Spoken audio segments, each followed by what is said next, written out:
கண்ணீரில் அபிஷேகம் நடத்து. காட்டு வீரங்கெல்லாம் கொடுத்தா தாம் மதிப்பு, படகாவி தூரவி எல்லாம் விழிஞ்சா தாம் மதிப்பு. பணம் கொஞ்சம் இருந்தாலும் கொடுத்தா தாம் மதிப்பு, நீ மகன் என்றால் உன் தாயை மதிச்சா தாம் மதிப்பு.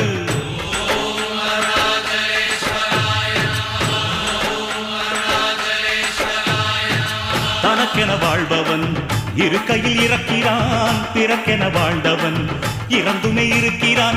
உன்னை விடவும் எனக்கு வேறு உறவு இல்லையடா, என்னை என்றும் வாழ வைக்கும் தெய்வம்